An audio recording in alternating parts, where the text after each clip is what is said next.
ရခိုင်ကမ်းရိုးတန်းရဲ့ပထဝီအနေအထားကိုကြည့်ပါရှည်လျားတဲ့ကမ်းခြေတွေရှုပ်ဖဲတဲ့ကျွန်းစုတွေနက်စင်တဲ့အော်ကြီးတွေဒီနေရာတွေဟာတဘာဝတရားကဖန်တီးပေးထားတဲ့ကတွက်ကျင်းတွေပါစီရဲရှိုးကကြည့်မယ်ဆိုရင်တင်းဘောတစ်စီးကိုဖြစ်စည်းဖို့အတွက်ကိုယ်တိုင်တင်းဘောစီးပြီးတွားတက်စီအောင်မလိုပါဘူးကုန်းမြေပေါ်ကနေတိုက်ခိုက်တာကပိုပြီးထိရောက်မှုရှိပါသေးတယ်ဒါကို Coastal Defense Batteries လို့ခေါ်ပါတယ်အေးဟာရခိုင်ကမ်းရိုးတန်းတစ်လျှောက်မှာရွှေ့ပြောင်းရလွယ်ကူတဲ့ Mobile Missile Launchers ရွှေဟာတုံးပြင်းများသုံးဟမ်ဖတ်ထားတဲ့အမြောက်စခန်းတွေကိုတိစောင်းနေနေပါတယ်စဉ်းစားကြည့်ပါစစ်ကောင်စီရဲ့ frigate အောင်စရာဟာပင်လယ်ပြင်မှာခံညားထဲဝါစွာမောင်းနေနေပြီမဲ့ကျွန်းတကျွန်းရဲ့နောက်ကွယ်မှာဒါမှမဟုတ်တောင်ကုန်းတစ်ခုရဲ့ကိုယ်ထဲမှာသူ့ကိုခြေရွယ်ထားတဲ့ဒုံးကြီးတစ်စိမ်ရှိနေတယ်ဆိုတာသူတို့မသိနိုင်ပါဘူးတင်မောဆိုတာပင်လယ်ပြင်မှာပုံးစရာနေရာမရှိပါဘူးဒါပေမဲ့အေးရဲ့ကုန်းပြိုဒုံးကြီးတစ်ဖွဲ့တွေကတော့တောတောင်တွေကြားမှာကိုပြောင်းနေနိုင်ပါတယ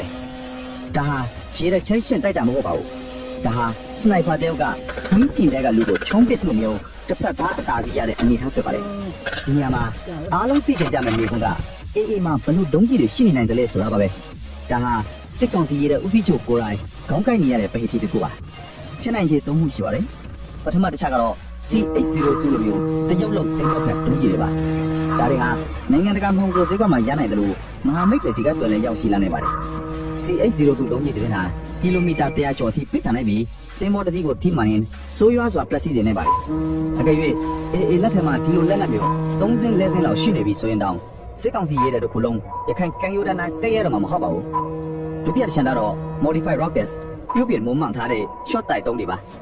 109 mm သုံးမဟုတ်240 mm short တိုက်တုံးတွေကိုဘဲထိန်စနစ်တက်စီရင်သုံးဟုတ်အစုလိုက်အပြုံးလိုက်ပိတ်ခတ်ခြင်းနီးလမ်းတွေနဲ့သုံးလာနေပါတယ် short တိုက်တုံးကလုံးကတင်မောကိုမရွတ်စင်နေပေမဲ့တစ်စက်နဲ့ပြန်လူကြားရောက်လာရင်တင်မောရဲ့ radar တွေစက်တွေပျက်စီးပြီး mission K စစ်စင်နိုင်စွာမရှိတော့တဲ့အနေအထားဖြစ်သွားနေပါတယ်တတိယတစ်ချက်ကတော့ capture weapons တင်းစီရမိတော့လက်နက်တွေပါအေးဟာရေးတဲ့စခန်းတွေတညင်တွေကိုတိုင်းပိုက်တဲ့အခါရေးတဲ့သုံးအမြောက်တွေတော်ပီဒိုတွေကိုတင်းစီရမိတာမျိုးရှိနေပါတယ်ဒါတွေကိုပြန်လည်ပြည့်မွန်ရင်နဲ့ reverse engineering လုပ်ပြီးရန်သူကိုပြန်တိုက်မဲ့လက်နက်တွေအဖြစ်ပြောင်းလဲပြနေပါတယ်ခေတ်သစ်စစ်ပွဲမှာဒုံးကျည်ရှိုံနဲ့မပြီးပါဘူးပြင်းမှတ်ကိုရှာသွေးဖို့လိုအပ်ပါတယ်ပုံမှန်အားဖြင့်ကမ်းရိုးတန်းရေဒါစခန်းကြီးတွေလိုအပ်ပေမဲ့အဲ့ဒါတွေကဘုံကျဲခံရဖို့လွယ်ကူပါတယ်ဒါကြောင့် EA က passive detection ဆိုတဲ့တိတ်တဆိတ်ထောက်လန်းခြင်းနီလန်းကိုသုံးပါတယ်အဓိကစလိုက်ကတော့ drone ပဲပါ EA ရဲ့ကင်းထောက် drone တွေဟာကောင်းကင်မြင့်ကနေစစ်သည်မော်ဒီရဲ့ဒီလင်းညာ coordinates တွေကိုအတိအကျရှာဖွေပေးနေပါတယ်စစ်သည်မော်တစ်စီးက radar ဖန်ခိုင်း electronic ရွှင်းတွေထုတ်လွှင့်ပါတယ် AA ရဲ့နီးပညာတပ်ဖွဲ့တွေကအဲ့ဒီရွှင်းတွေကိုဖမ်းယူပြီးတင်းဘောဘယ်နားမှာရှိနေလဲဆိုတာကိုတွက်ချက်နိုင်ပါတယ်ဒီအချိန်မှာစစ်ကောင်စီတင်းဘောတွေဟာညက်ကန်းတွေဖြစ်သွားလိမ့်မယ်သူတို့ radar ကကမ်းခြေပေါ်မှာကြောက်ဆောင်တွေကိုပဲမြင်ရပါမယ်တကယ်ရန်သူကိုမမြင်ရပါဘူးတစ်ဖက်မှာတော့ AA က drone တွ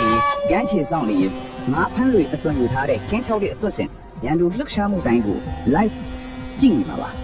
ရန်သူကကိုယ့်ကိုမမြင်ရပဲကိုကရန်သူကိုမြင်နေရတဲ့အခြေအနေဒါဟာစစ်ပွဲမှာအနိုင်ရဖို့တေချာသလောက်ရှိနေတဲ့အနေအထားပါပဲ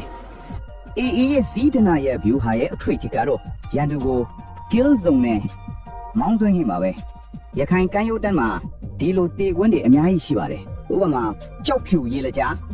းမေယူမီဝေါ့စစ်တွေကမ်းလွန်စားတဲ့နေရာတွေပါ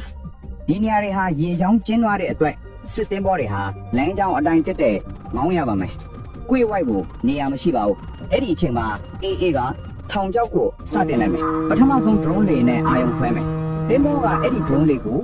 ပစ်ခတ်နေတဲ့အချိန်မှာအာယုံများနေတဲ့အချိန်မှာကမ်းခြေပေါ်ကခွက်ထားတဲ့ဒုံးကြီးတွေရှော့တိုက်ဒုံးတွေကတကယ် E အနေနဲ့ဝင်ရောက်တိုက်ခိုက်ပါမယ်။ပြီးတော့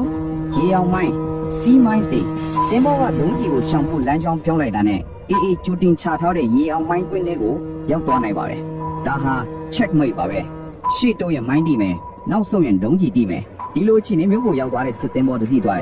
ရွေးချယ်စရာလမ်းမရှိတော့ပါဘူး။စစ်ပွဲဆိုတာငွေကြေးနဲ့လည်းတိုင်းတာရပါတယ်။စစ်ကောင်စီရဲ့ frigate တင်မော်ကြီးဟာ American dollar 150က200လောက်တန်ကြေးရှိပါတယ်။ AA ကသုံးမဲ့ drone ဒီဇင်းဒုံးကြီးတစ်စင်းကဒေါ်လာ1000ခန်းသိန်းခန်းလောက်ပဲတန်ပါတယ်။တင်ချာနီအားဖြင့်တွက်ကြည့်ရင် AA ကဒေါ်လာ3သိန်းလောက်သုံးပြီးရှန်တူရဲ့ဒေါ်လာ10-20တန်ပစ္စည်းကိုဖျက်ဆီးပစ်နိုင်ပါတယ်။စစ်ကောင်စီအနေနဲ့ drone တစ်စင်းကိုပစ်ချဖို့သုံးရတဲ့လေရင်ရန်တုံးကြီးတစ်လုံးကတော့အဲ့ဒီ drone တဲ့စိတ်ကိုကြည့်နေပါသေးတယ်။ဒါဟာစစ်ကောင်စီအတွက်ရှုံးတဲ့ပွဲပါ။ သူတို့ဘလောက်ပဲပတ်စံရှိဒီလိုမညီမျှတဲ့ကုန်ကြားစိတ်နဲ့ရေရှည်ဆက်တိုက်ဖို့မဖြစ်နိုင်ပါဘူး